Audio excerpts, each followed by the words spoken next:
चलिए समझने की कोशिश करते हैं डाइवर्सिटी इन लिविंग वर्ल्ड के बारे में। हमें अच्छे से पता है जो सारे के सारे ऑर्गेनिजम्स होते हैं वो अर्थ के ऊपर होते हैं और अर्थ के ऊपर यहाँ पे एनिमल्स आएंगे, प्लांट्स आएंगे और माइक्रो ऑर्गेनिज्म, ये सारे के सारे इस अर्थ के ऊपर आएंगे। तो हम ये बोल सकते हैं कि एनिमल्स, प्लांट, माइक्रो ऑर्गेनिज्म ये सब है ना डिफरेंट डिफरेंट कैटेगरीज में आएंगे, फिर भी है ना ये एक ही अर्थ पे मौजूद है, जिसकी वजह से हम इसे डाइवर्सिटी कहेंगे। और अगर हम है ना सिर्फ और सिर्फ यहाँ पर हमारे प्लान के बेसिस पे देखेंगे, ये है ना बॉटनी के अंदर आएगा, और वही हम एनिमल्स के बेसिस पे देखेंगे तो हमें अच्छे से पता है ये एनिमल्स है ना जोलॉजी की कैटेगरी में आएंगे, क्योंकि यहाँ पे हम है ना बर्ड्स के बारे में, एनिमल्स के बारे में या फिर इंसेक्ट्स के बारे में, सारों के बारे में जानते हैं। और इसके लिए मतलब यहाँ पे ये सारी चीज़ों को आइडेंटिफाई करने के बाद किस तरह से नाम रखना, ये सारा प्रोसेस है ना आईसीजेडएन के थ्रू दिया गया है, जिसे हम है ना international code of zoological nomenclature कहेंगे। और यहाँ पे है ना बहुत ज़्यादा डिफरेंट डिफरेंट स्पीशीज होंगे, जैसे कि हमें अच्छे से पता है कुछ सेल्स मौजूद होते हैं बॉडी के अंदर। फॉर एग्जाम्पल अगर कोई ऑर्गेनिज्म है जिसके पास है ना सेल है, तो ये कहलाएगा लिविंग ऑर्गेनिज्म। और अगर कोई ऑर्गेनिज्म है जिसके पास जो है सेल नहीं है, तब ये कहलाएगा non living organism. Non living organism क्यों कहेंगे हम इसे? क्योंकि ये है ना लिवेबल नहीं है, इसके पास सेल जो है नहीं है। और वही है ना सेल एक हमारा यूनिट ऑफ ऑर्गेनिज्म का पार्ट है, जिसकी वजह से ही हमारे बॉडी के अंदर respiration, excretion, digestion, metabolic process, ये सारे के सारे होंगे। Metabolic process is nothing but एक ऐसा प्रोसेस जिसके अंदर है ना केमिकल्स के थ्रू कोई चीज बनाई जा सकती है, या फिर केमिकल्स के थ्रू है ना we are breaking some sort of the things, so we call it as a metabolic process.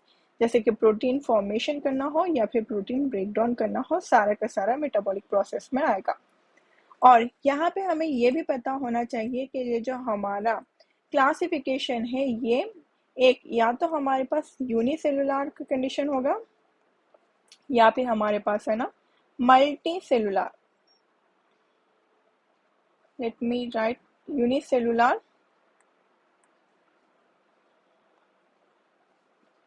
Unicellular या फिर मल्टी सेलुलर की कंडीशन होगी। Unicellular condition is nothing but जिसके पास सिर्फ और सिर्फ एक ही सेल है, और ये एक ही सेल के बेसिस पे सारा प्रोसेस जो है कर रहा है। और वही मल्टी सेलुलर मतलब बहुत सारे डिफरेंट डिफरेंट सेल्स हैं जिसके बेसिस पे है ना ये ऑर्गेनिज्म फंक्शन कर रहा है। अब यहाँ पे हमें ये भी समझ आ गया है। और जब हम है ना हायरार्की ऑफ क्लासिफिकेशन देखते हैं, यहाँ पर है ना सिमिलर ऑर्गेनिज्म को किस तरह से डिवाइड करना है, यही प्रोसेस देखा जाएगा।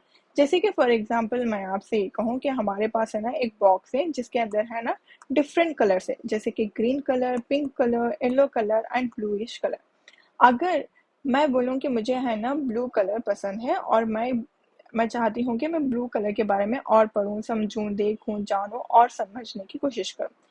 आप है ना जैसे ही पीएचडी या फिर रिसर्च के फील्ड में जाएंगे, अगर आपके बेस्ड ऑन इंटरेस्ट के हिसाब से you will choose one particular colour and you will study about that in depth. इसके अंदर भी है ना बहुत ज़्यादा कलर की कैटेगरीज आ जाएंगी, जैसे कि कुछ ब्लू कलर्स है ना बहुत डार्क होंगे, कुछ मीडियम होंगे और कुछ है ना बहुत लाइट होंगे।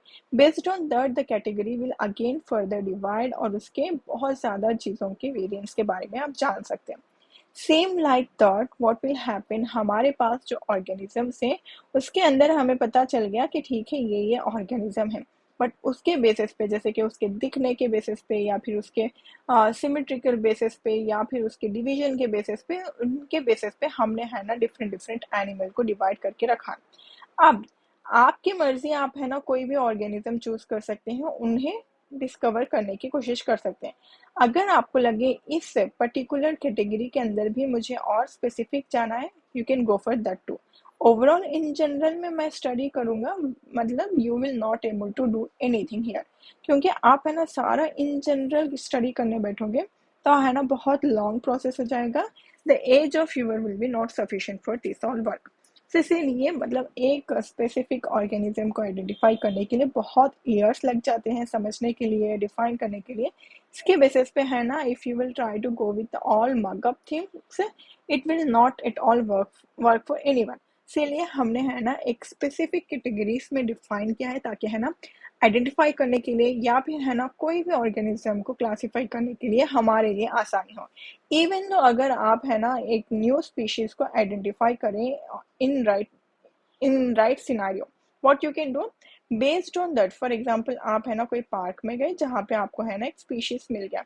अब ये स्पीशीज आपको नहीं पता कि किस कैटेगरी में है, और आपने जानने की कोशिश की तो आपको पता चला कि सारे कैटेगरीज में ये स्पीशीज के बारे में बताया ही नहीं गया। मतलब ये स्पीशीज जो है कम्प्लीटली न्यू स्पीशीज है for on the earth for the zoology process. अब यहाँ पे आप क्या करेंगे, पहले तो आप देखेंगे इस स्पीशीज को, ये स्पीशीज क्या उड़ सकता है। अगर ये बर्ड्स की कैटेगरी में आया तो बर्ड्स के कैटेगरी में डालेंगे। पहले तो ये मल्टी सेलुलर है, यूनिसेलुलर है, क्योंकि हम मल्टी सेलुलर ही देख सकेंगे, यूनिसेलुलर तो देखने का पॉसिबिलिटी होगी ही नहीं। अगर ये मल्टी सेलुलर है तब हम है ना उसे किस बेसिस पे, किसका स्ट्रक्चर बॉडी क्या है क्या नहीं है, ये सब देख के है ना हम डिवाइड करेंगे और डिफ्रेंशिएट करेंगे, और है ना एक कैटेगरी वाइज में डिफरेंट डालेंगे, जिसके लिए हमारे पास है ना कैटेगरीज के अंदर, जैसे कि आप यहाँ पे देख सकते हैं, सबसे पहले हायरार्की ऑफ क्लासिफिकेशन आएगा, जिसके बेस पे हम है ना डिवाइड करेंगे। और यहाँ पे हमारे पास पहले किंगडम आएगा, उसके बाद फाइलम आएगा, देन क्लास आएगा, देन ऑर्डर आएगा, then family and genus species. इस तरह से प्रोसेसिंग ऑफ द डिवीजन होगी। अगर हम किंगडम की बात करेंगे तो किंगडम के अंदर नॉर्मली सारे के सारे जितने भी मल्टी सेलुलर ऑर्गेनिज्म है सारे के सारे इसी की किंगडम में आ जाएंगे। बट फाइलम की कंडीशन में जब देखेंगे हम तो सारे जितने भी क्लासेस हैं, ये सारे क्लासेस जो है डिफरेंट डिफरेंट क्लासेस को मिलाकर हम है ना फाइलम कहेंगे। और सी के अंदर है ना क्लास के बेसिस पे देखेंगे तो हम है ना बहुत सारे डिफरेंट डिफरेंट ऑर्डर्स को है ना मिलाकर हम क्लास कहेंगे, और बहुत सारी फैमिलीज को मिलाकर हम ऑर्डर कहेंगे, और बहुत सारे जीन्स को मिलाकर हम फैमिली कहेंगे, और बहुत सारे डिफरेंट डिफरेंट स्पीशीज को मिला के हम जीन्स कहेंगे। और स्पीशीज मतलब हमारे पास जो है इंटरब्रीड। अब हम ये समझने की कोशिश करते हैं, don't get confused in this, okay. यहाँ पर हमने है ना 7 कैटेगरीज देखी है। 7 कैटेगरीज के बेसिस पे हम है ना एक कोई भी स्पीशीज को है ना आइडेंटिफाई या फिर डिफाइन कर पाएंगे। अगर हम है ना फाइलम, फॉर एग्जाम्पल जस्ट मैं फाइलम की बात करें, फाइलम की यहाँ पे कंडीशन है। फाइलम क्या है, मतलब यहाँ पे बहुत सारे डिफरेंट डिफरेंट क्लासेस आएंगे जिसे हम है ना फाइलम कहेंगे, ओके। और अगर मैं यहाँ पे से फाइलम हटा दूं और क्लास के बारे में बात करूं, यह है हमारा क्लास की कैटेगरी, जिसके अंदर हम इंक्लूड करेंगे सारे के सारे ऑर्डर्स, ओके। सारे ऑर्डर वाइज के जितने भी है वो सब है ना इस क्लास में आएंगे। और इस क्लास के जो ऑर्डर्स आ गए उनके अंदर हम है ना फैमिली, मतलब ये जो सारे स्ट्रक्चर्स हैं ये सब है ना फैमिली के कैटेगरीज में आएंगे। इस तरह से फैमिली के अंदर भी हमारे पास है ना जीन्स कंडीशन आएगी जब हम इसे जूम करेंगे, ओके। ये है हमारा फैमिली, और हमारे फैमिली के अंदर यहाँ पे क्या आएगा, यहाँ पे हमें बहुत सारे जीन्स मिलेंगे, और इस जीन्स के अंदर बहुत सारे स्पीशीज की कंडीशन होगी।